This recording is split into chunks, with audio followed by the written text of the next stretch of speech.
Good evening. Welcome to the news desk at 20 hours. Thank you so much for joining us tonight.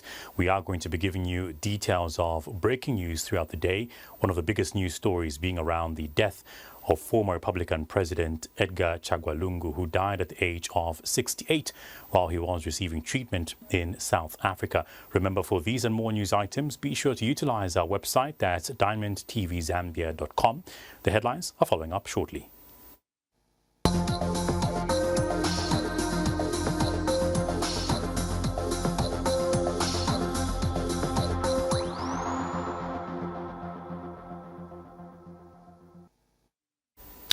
Let's take a look at the headlines.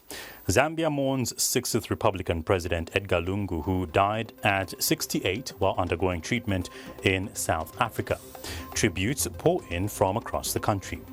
Zambia must prosper leader Kelvin Bwaliafube gives Attorney General 14-day ultimatum to hold Constitution Amendment Bill number 7. And albino community in Katete mobilize against ritual killings after brutal murder. I'll be right back with the details.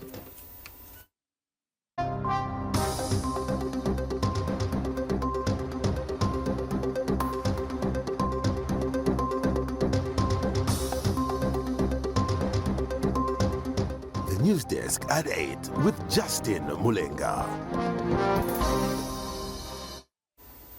Thank you for joining us this evening on the news desk at 8 p.m. Let's get straight into the first news item. Zambia's 60th Republican President, Dr. Edgar Chagwa Lungu, has died at the age of 68. His daughter, Tasila Lungu, has confirmed the sad news.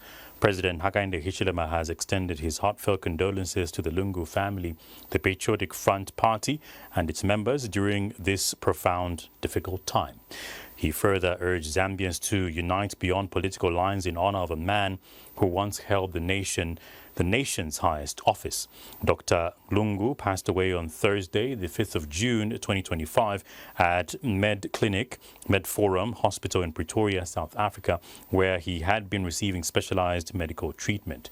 He served as Zambia's president from January 2015 to August 2021, having assumed office following the death of President Michael Chilufya-Sata. Jagwa, Edgar, Lunguwane, Balewane, Jagwa, Zambia is in mourning as the nation comes to terms with the passing of 60th Republican President Edgar Lungu. The former head of state, who served from 2015 to 2021, died earlier today in South Africa, where he had been receiving specialized medical treatment. He was 68 years old. President Edgar Lungu rose from humble beginnings in Dola to the highest office in the land, a lawyer by profession.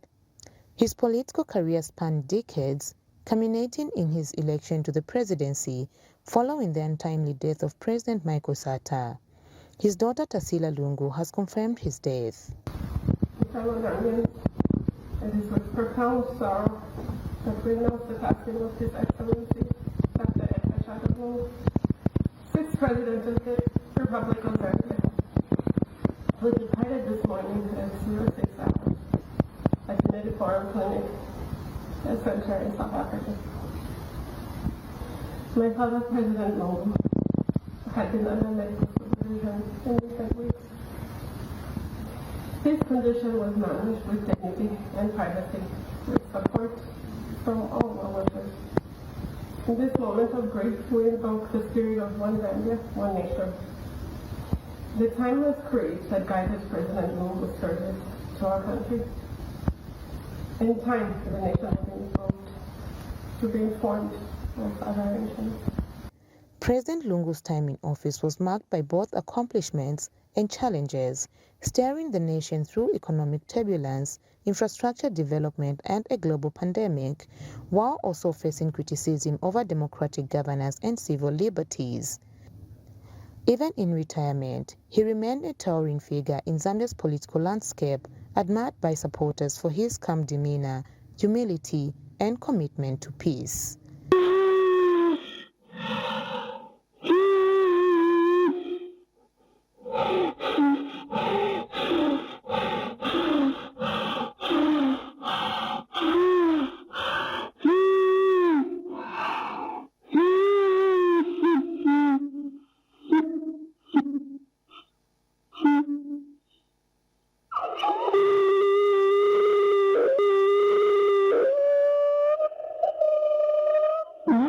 Tributes are pouring in from across the region and beyond, with many remembering him as a man who valued stability and who always placed Zambia's unity above personal ambition.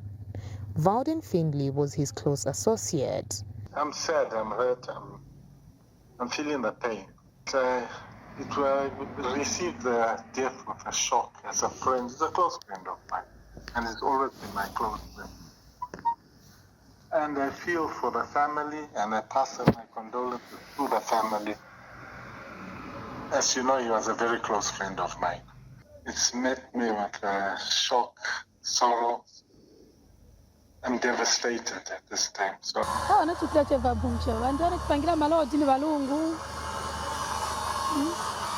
Na vindu chabe venze vabwino chabe de pamene venzolulinga balungu venzoenda chabe bwino.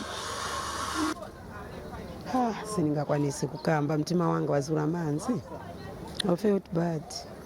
I can't manage to speak. Sorry. Abantu vanachitandiza oro vanabowa bavomekeza makadha kaya makadha vanabowa pasa mpamvu maningi kuchila manani masivo servant but although vanabowa pasa makadha mpamvu but walungu venze chiye moshi because vintu vanachitava mlo Mzambe nde vambiri malodzi mahospital and vambiri cheve vanachita walungu tima vayamika. As Zambia reflects on his legacy, the nation bows its head in remembrance not only of a former president, but of a father, a husband, and a servant of the people. May his soul rest in eternal peace.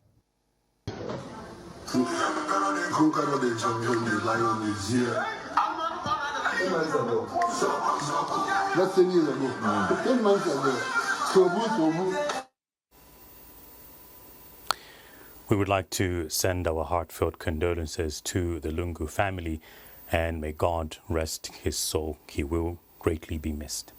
Let's move on to a similar story, but focusing more on the Patriotic Front having declared the party secretariat as the official funeral house for the late former head of state.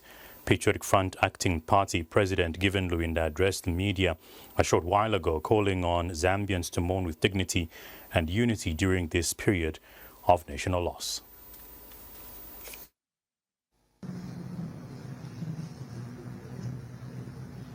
This is a moment for all of us in the Patriotic Front to live the life of Edgar Lungu, the life of humility.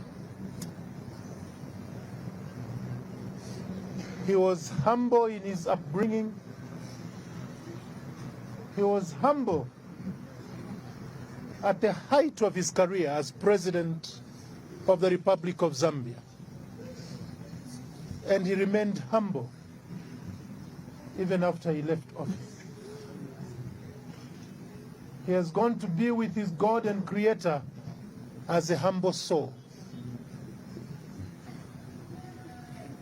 In honor of his legacy, I appeal to all of us members of the Patriotic Front to mourn our gallant leader with humility. Mourn him with love and dignity.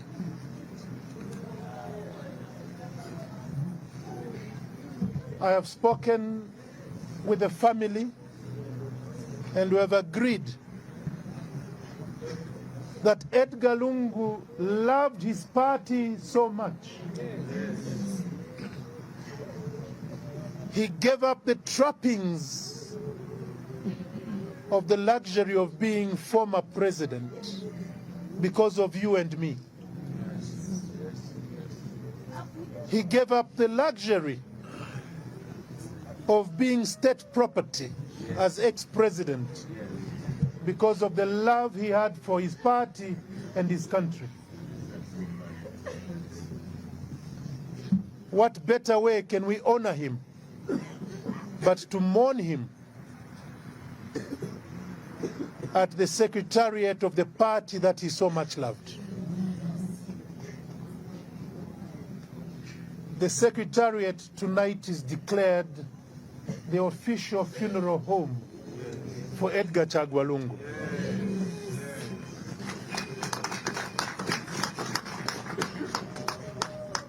The secretariat of the Patriotic Front is also replicated in our provinces, is replicated in our districts and our constituencies. Today, we in the Patriotic Front declare a week of mourning. And that mourning will take place here at the Secretariat, and it will take place in all our provincial headquarters, all our district offices, and all our constituency offices. Light fires, congregate, and mourn your beloved leader.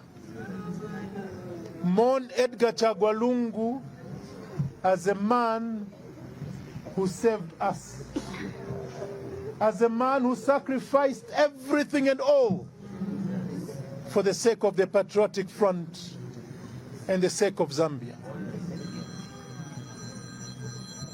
Less men would have done otherwise. In other news, Zambia Must Prosper leader Kelvin Bwaliafube, KBF, has issued a 14-day ultimatum to Attorney General Mulilo Kabesha, to halt the ongoing Constitution Amendment Bill number 7 of 2025. The ultimatum, effective from Wednesday, 4th June 2025, demands the bill not be presented to Parliament. Speaking during a press briefing in Lusaka, Mr. Fube said a letter had been sent to the Attorney General. Should the Attorney General fail to respond positively, his party intends to pursue legal action against the constitutional reform process. Meanwhile, the United Party for National Development, UPND Media Director Maximue, has dismissed Mr. Fube's threat as laughable, misguided, and an abuse of court process. Tell you the plan now. This is the reverse plan from Zambia Must Prosper and the Tonse Alliance. We, as I've told the Attorney General here, have given him 14 days to remove this from the public domain and ensure that it doesn't visit Parliament. We have issued this warning and we have issued this timer. After 14 days, if the Attorney General does not respond favorably, we are going to take up legal action, phase 1. We shall go to court. We shall put the Zambian courts on trial. Let the Zambian courts agree with the executive if they want and be against the people. If they make any funny rulings from there and accept and agree with government, phase 2, there shall be peaceful demonstrations. We shall picket the streets and we shall also picket Parliament so that we know they are not going to pass that law. If they overcome us there, phase 3, we are going to mobilize the Zambian people and ensure that we vote this government out of power. But this is what happens after phase 3. If all these avenues fail, after phase 3 we get power. We are going to ensure that anybody who was part of the voting in Parliament, part of the lawmaking in courts, we shall follow you. I think we are warning each other in advance. Yeah. We are trying to be peaceful and reasonable people here. But if all measures fail, I think there must be an end to this nonsense. Leave the Constitution. We are not saying you can't amend the Constitution. Legitimacy, precedence, follow the tradition, follow the custom. This has not been followed here. I have told that. More from the news desk. The Anti-Corruption Commission has arrested 5 road transport and safety officers for corruption involving bribes, unlawful issuance of driving licenses and test certificates without proper inspections.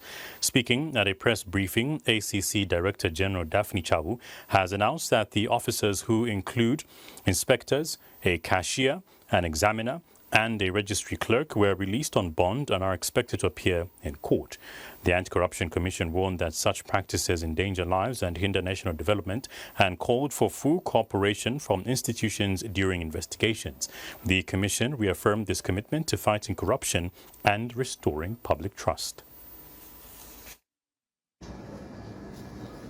The Anti-Corruption Commission has today, 5th June 2025, arrested 5 road transport and safety agency RATSA officers for corrupt practices.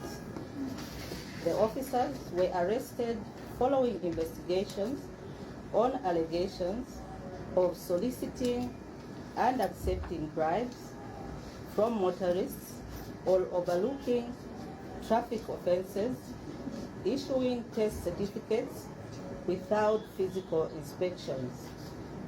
They were also issuing licenses and providing other favours contrary to the Road Traffic Act, Chapter 464 of the laws of Zambia. The 5 officials' names are Janet Chisha, the registry clerk, Joel Banda, an examiner, Rhoda Chiesu, the road traffic inspector, Constance Masupelo, a road traffic inspector, and Leah Kunda, a cashier.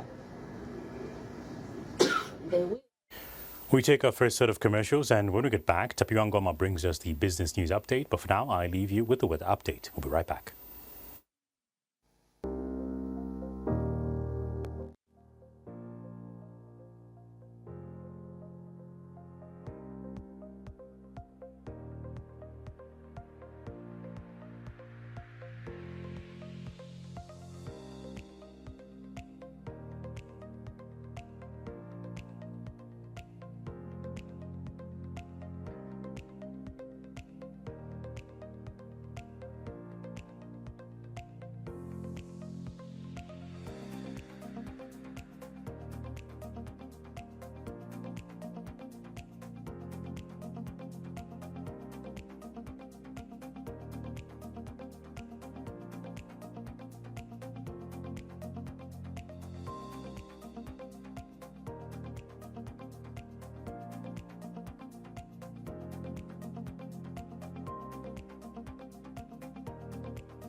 Business News is brought to you by Zambia Industrial Commercial Bank. Zambia Industrial Commercial Bank, making tomorrow possible.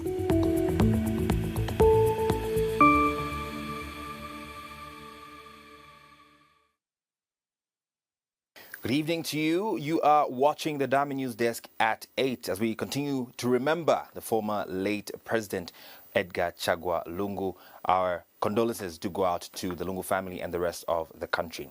Let's take a look at stories that are making headlines in business this evening. What we will see is Zambia and Namibia pushing forward Katima Mulilo one-stop border post to boost trade. EIZ calls for constitutional recognition of engineers in Zambia's governance framework. Do stay tuned for the details, because later on I will also give you the Kwacha's performance on the international market and also give you the commodity prices as we close off our business news.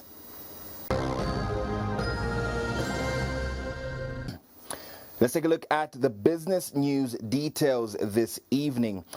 Zambia and Namibia have reaffirmed their commitment to regional economic integration with renewed efforts to operationalize the Katima Mulilo one-stop border post, a key trade and transport corridor linking the two countries.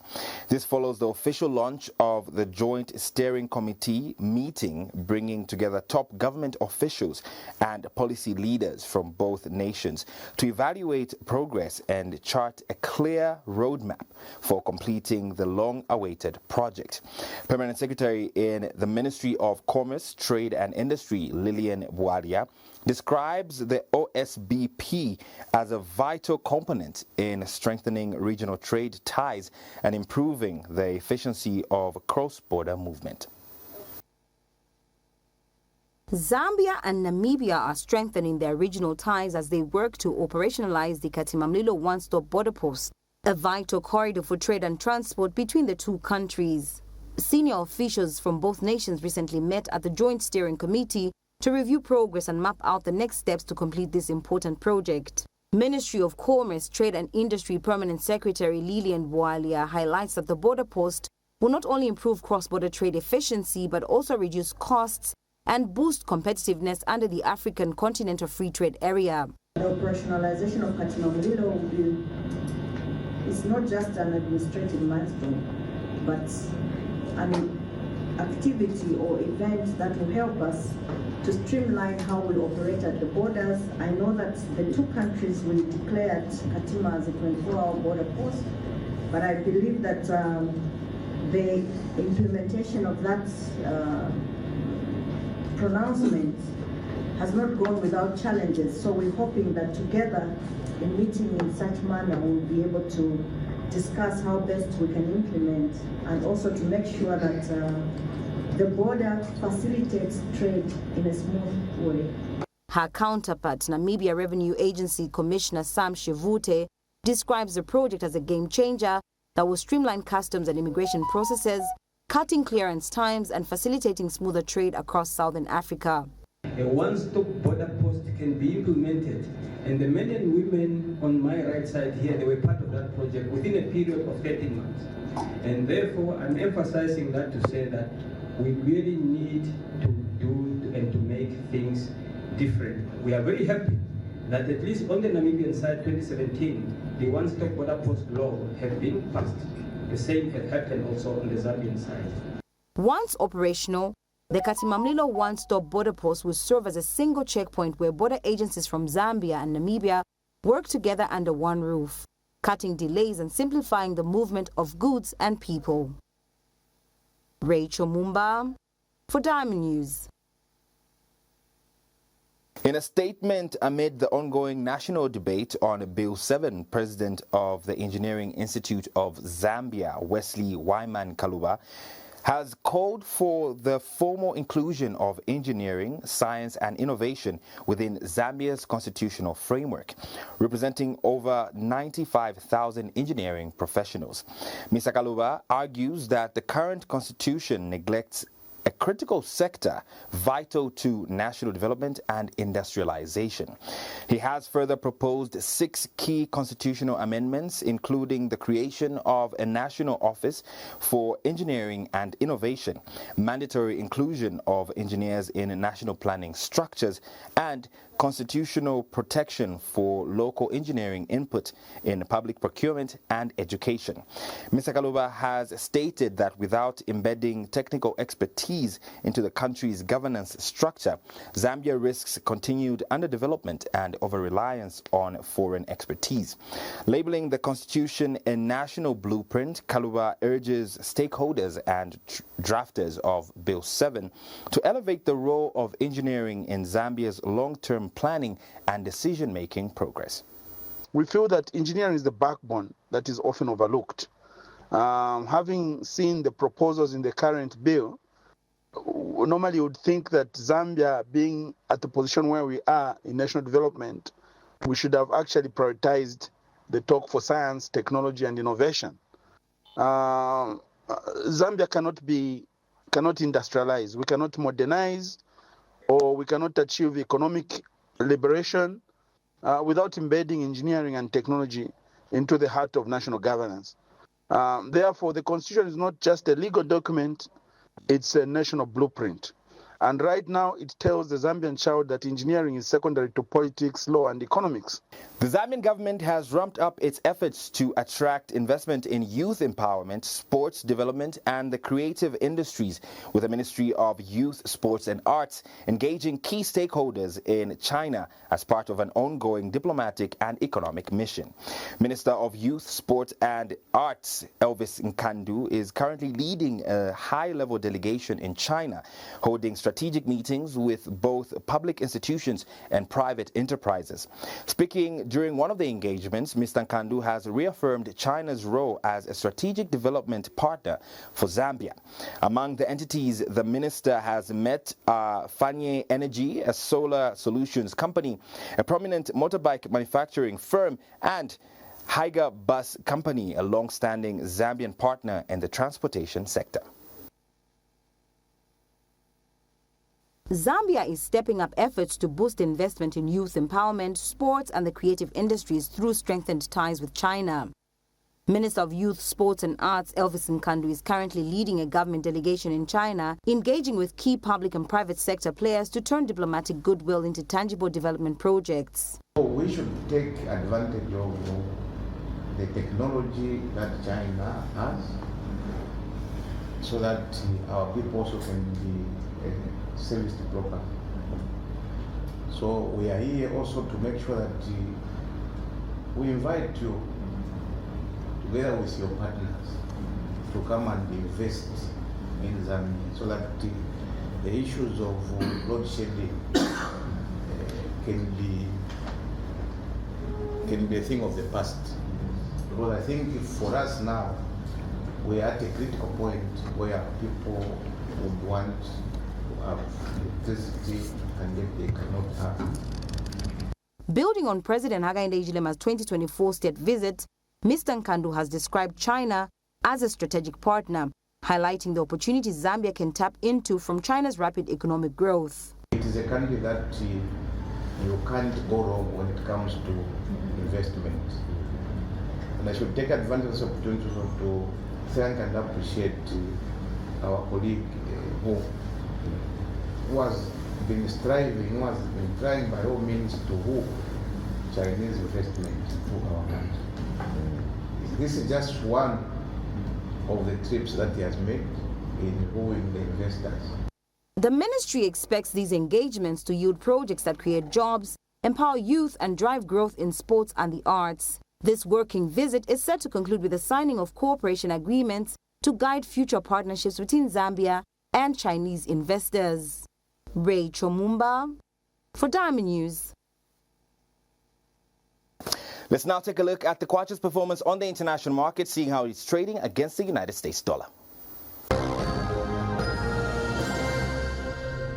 Your money markets this evening will show you the Kwacha's performance against the United States dollar, the buying price and the selling price as we did close off the business earlier today. A closer look here does show that the USD was buying at 26 kwacha 10 ngwe and it was selling at 26 kwacha 46 ngwe. Now this is as of 5th June 2025. Now if you did want to show someone around the world and take them overseas, you may want to keep in mind these trading patterns for the Kwacha as you get yourself some of that dollar.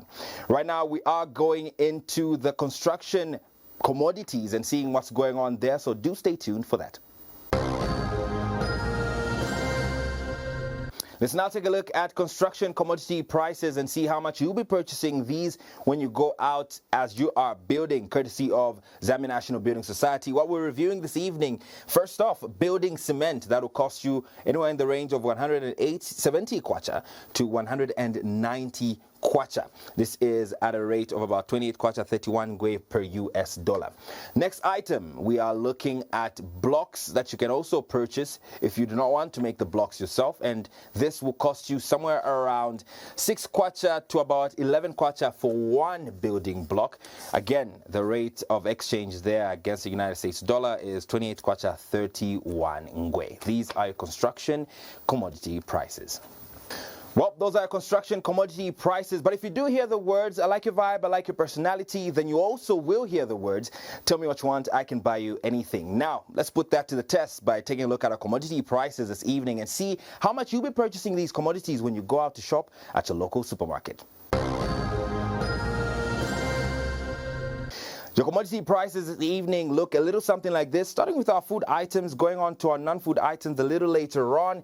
1 kg of beef is going at 100 kwacha on average. 2 kg of sugar will cost about 70 kwacha. 1 kg of sugar around 33 kwacha. We also have 2.5 kg of flour that will cost you between 95 kwacha on average. That will also go to about 100 kwacha, depending on where you're buying that from. A tray of eggs is at 100 kwacha to 110 kwacha. 5 liters of cooking oil, on average 300 kwacha. Let's take it to our staple food breakfast millie meal, about 25 kg bag will cost you somewhere around 373 and 390 kwacha for a particular bag. And if you do want roller milli meal as an alternative, that will cost you an average 300 kwacha. Stay where you are. Let's see what your non-food items look like. 10 rolls of toilet paper, 85 kwacha on average, 175 grams of toothpaste at about 26 kwacha, nothing more than 35 kwacha, 500 grams of washing powder between 40 kwacha and 45 kwacha. Let's close it off with 1 bar of bathing soap. Now that is going to be around 19 kwacha all the way to 29 kwacha. These altogether are your commodity prices. And that concludes our business news with these commodity prices. What we have up next is something of interest to you because the trigger word here is investment. We're coming up with investment news after this very short break. I'll see you soon.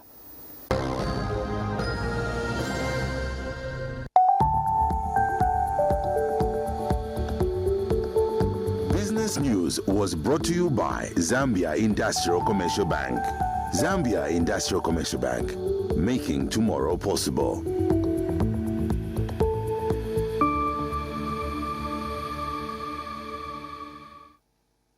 Here's what to expect in our investment news this evening. Zambia to showcase investment potential at IATF. We have the details to follow in just a little bit, so stick around. Are you ready to be part of Zambia's economic transformation? This year, from July 16th to 18th, Zambia, through the Zambia Development Agency, proudly presents the inaugural Invest Zambia International Conference, IZIC 2025, at the Mulungu International Conference Center in Lusaka. Join global investors, visionary leaders, policymakers, and innovators from across Africa and beyond as they converge to unlock Zambia's full investment potential. Come and partner in strategic opportunities in mining, agriculture, energy, manufacturing, tourism, and emerging sectors, fueling inclusive and sustainable growth. IZIC, a forum for creating partnerships and joint ventures, signing deals and transactions, transforming Zambia's economy for generations. Zambia is open for business. In Zambia, we invest. Register today through the Zambia Development Agency at www.zda.org.zm/IZIC. Your investment news details. The Zambia Development Agency has confirmed the country's participation in the upcoming Intra-Africa Trade Fair, IATF 2025, set to take place from the 4th to the 10th of September in Algiers, Algeria, marking Zambia's 4th appearance at the premier continental trade exhibition, following successful participation in 2018, 2021, and 2023. ZDA Director General Albert Halwampa, who is also serving as IATF 2025 Ambassador for Zambia, has urged Zambian businesses, entrepreneurs, and industry leaders to take full advantage of this platform to explore new markets and investment opportunities across Africa, emphasizing that the trade fair represents a rare chance to position Zambia as a key player in intra-African trade and investment. In 2023, Zambia was represented by 25 companies drawn from various strategic sectors, including agriculture, agro-processing, manufacturing, energy, finance, health, education, tourism, and mining. That participation led to the generation of export leads worth over $58.9 million and investment leads estimated at $3.5 million. Mr. Halwampa has further stated that encouraged by previous success, the ZDA is aiming to double these figures at this year's trade fair. The Intra-African Trade Fair is a child or a platform under the African Continental Free Trade Area that is being promoted by Africa, the Agenda 2063, the Africa we want, of course being rolled out by the Afrexim Bank working with the African Union. So the Intra-African Trade Fair is one of the tools or platform to achieve some of the objectives of the African Continental Free Trade Area of trading more with each other within Africa, investing more within each other's country to raise the country current intra-trade, which is around 18-19% thereabout, to somewhere maybe 60-70% in the next few years. Our objective to participate in the Intra-African Trade Fair is to make sure that Zambian companies have more opportunities or market access in the wider Africa to export within the SADC, within the COMESA region at a higher level, to export more goods beyond the SADC COMESA into ECOWAS or North Africa, to make sure that the Zambian companies are able to meet their counterparts from across Africa and identify export opportunities so that we can broaden the market access for the Zambian goods into those jurisdictions. So that's the main reason we're going there, so that Zambian companies can come back with export orders. They can come back with JV opportunities, JV deals and partnership. That's the reason we're taking these companies, so that they can have a broader, wider market. I'm encouraging the private sector from Zambia to participate in the Intra-African Trade Fair, because this is a very important platform that will leapfrog their ability to earn more income in terms of foreign exchange. Now, in terms of participants, we're looking for companies that are planning in their strategy. They have factored in the export market, so that once they supply domestic market, the excess, they can find market.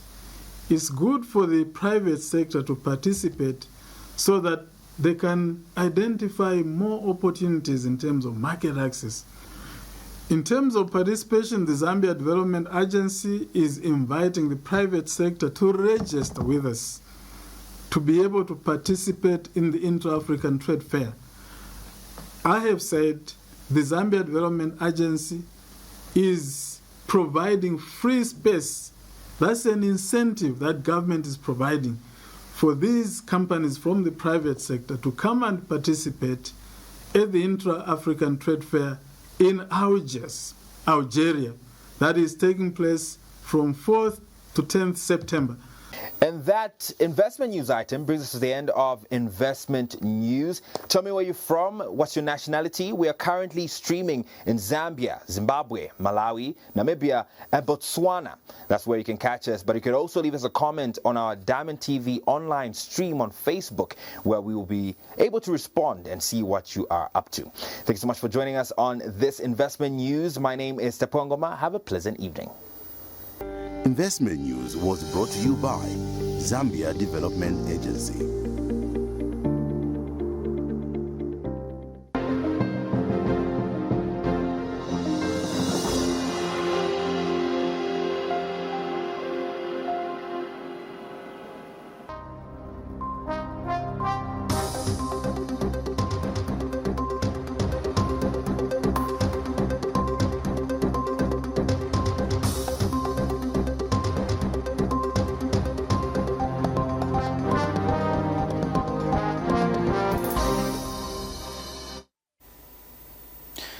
Welcome back. Thank you for staying with us on the news desk. Let's continue with the rest of it and get into the next news item. Following the brutal murder of Chileka Banda in Katete district of Eastern Province, killed for his body parts, activists and organizations such as the Butterfly Foundation have intensified community sensitization and protection efforts.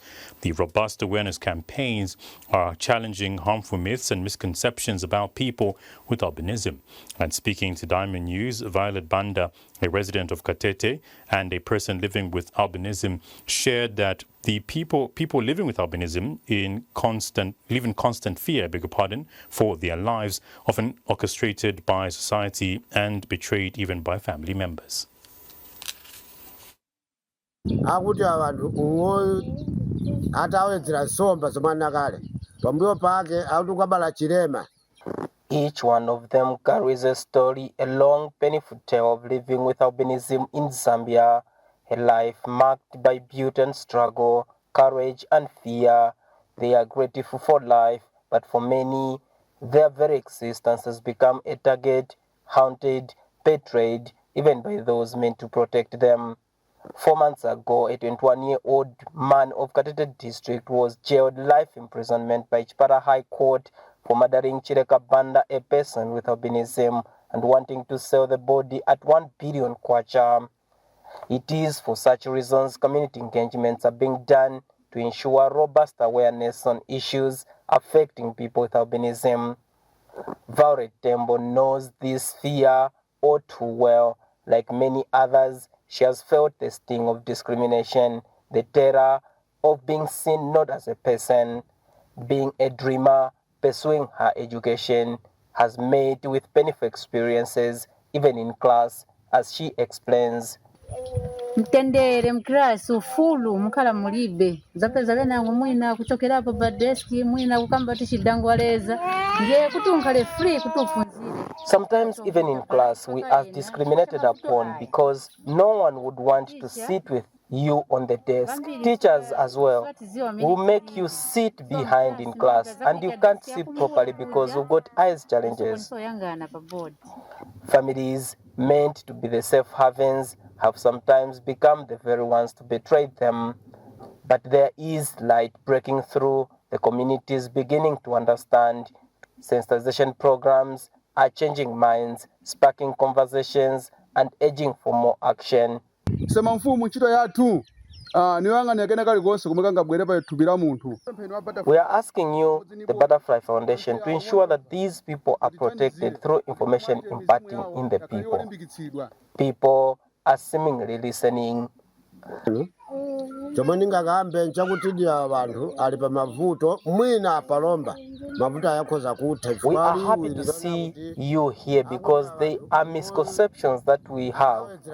If you meet a person with albinism, you will deliver a disabled child, so people run away from them.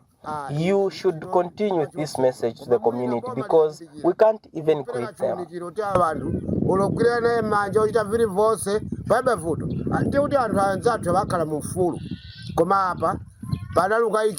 Leading the charge are voices like Grace Mwenge of Butterfly Foundation of Zambia, in partnership with Transport for Transport, are fighting tirelessly for the protection and dignity of people with albinism. Donations of sunscreen lotion, hats, and clothes were done to people with albinism in Katete district, Kafumbwe area, and other persons with disabilities. Samuel Sylvester Kware, Diamond News, Eastern Zambia. Moving on, farmers in Kazungula district, southern Zambia, have expressed their disappointment with the recently announced maize market price for 2025 by the Food Reserve Agency. Now, the FRA will purchase a 50-kilogram bag of maize at 340 kwacha for the 2025 marketing season, which is only a slight increase from last year's price of 330 kwacha.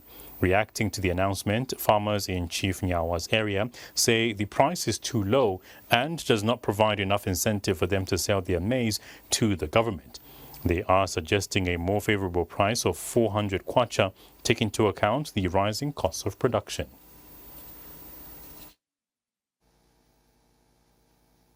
Nyawa chiefdom is the primary food basket for Kazungula district in southern Zambia, with maize being the main crop produced. Farmers in this area supply their produce to both the government and private buyers. However, they are dissatisfied with the government set price of 340 kwacha for a 50-kilogram bag of maize this year. 340. Abasango ne kubamburura fertilizer mbuto tino norwa marinzi. Nobati bole kumako. Batujama purchase gabula nchitu. Kokolomba wesoko. Some farmers have asked the government to lower the prices of fertilizers and other farming supplies if they are expected to sell their crops to the Food Reserve Agency in future markets. Moro FRA uransi maningi kwenda nyapita zimbudura. Soto romba tuhumende kaijibikira saidi uma farmers moro FRA. Na yaga kubika koti arofeta izi joshe iretansi. Amendra sumira timusho onto moro kalambuka roni safu. Roni safu nurumende yakaturegeresha kulima magungu bakatupa. Ikasaka ka fertilizer komwe roni safu ibagabikidawa ni 240 kasaka komwe ineno kasaka ikaifarai kuno kasambara a 340 kuna sambara tonga iko jaroni ya safu. While some farmers oppose the current pricing, others believe it is acceptable. Pesa muro wa fulmende wa 340 kulanganya mpotukala ndiri fama kati ya mtauni ndakala so ndabona kuti uri fair kwa ncho ndabona uri fair bamuita balimi fanga twajaye baba ama aula kuso otherwise ndibona uri fair. The Food Reserve Agency aims to procure 543,000 metric tons of maize and 10,000 metric tons of rice in the first phase, with the possibility of increasing these quantities if the initial targets are met. Paddy rice will be purchased at 300 kwacha per 40 kilogram bag.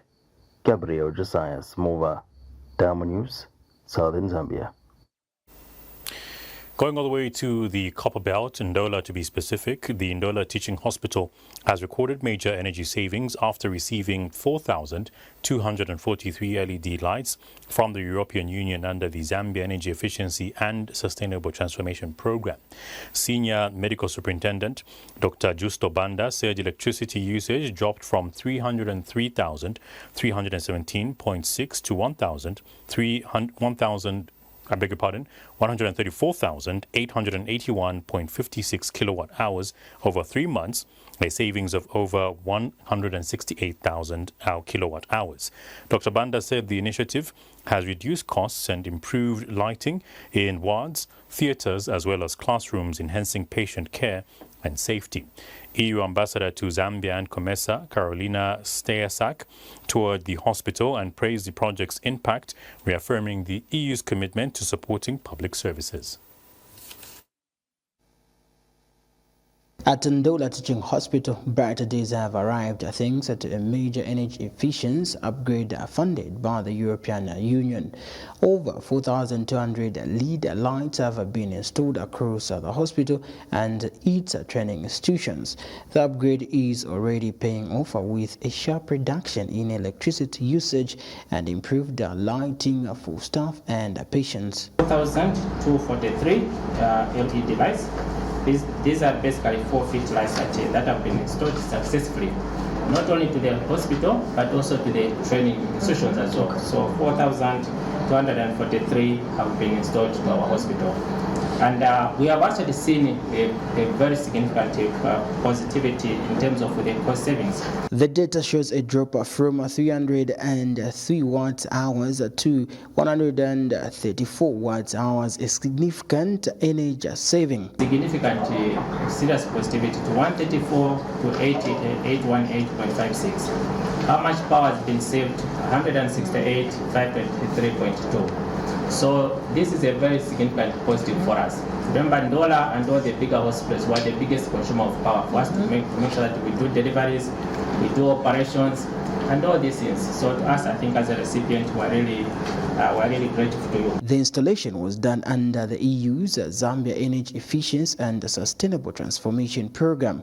During her visit, the EU Ambassador to Zambia and COMESA praised the hospital for putting EU support to effective use. People are attracted to this region, a region which is densely populated, and coming with this development and with the speed, the growth of the city, come also the very important aspect of basic services like health, like education, like water delivery, like sanitation.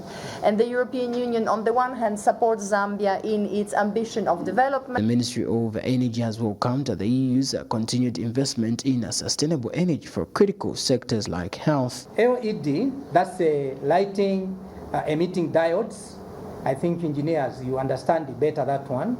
The retrofit program is in public buildings, which is nearly completion, is expected to yield an additional 48 megawatts in electricity savings. Now, 48 megawatts, that is a huge power plant. As Ndola Teaching Hospital shines brighter, it marks a new chapter where energy savings translate into better health care for all. Love Mosandesh for Diamond News in Ndola. That is all we had for you this evening on the news desk at 20 hours. Thank you so much for joining us tonight. Remember that you can be able to update yourself by simply following us from our socials for these and more news items. Remember also to follow us from our website, that's diamondtvzambia.com. Coming up at 21:15 hours is a special edition of This Day, where we are going to be giving you detailed updates of the death of the former Republican President Edgar Lungu. For now, it's good night.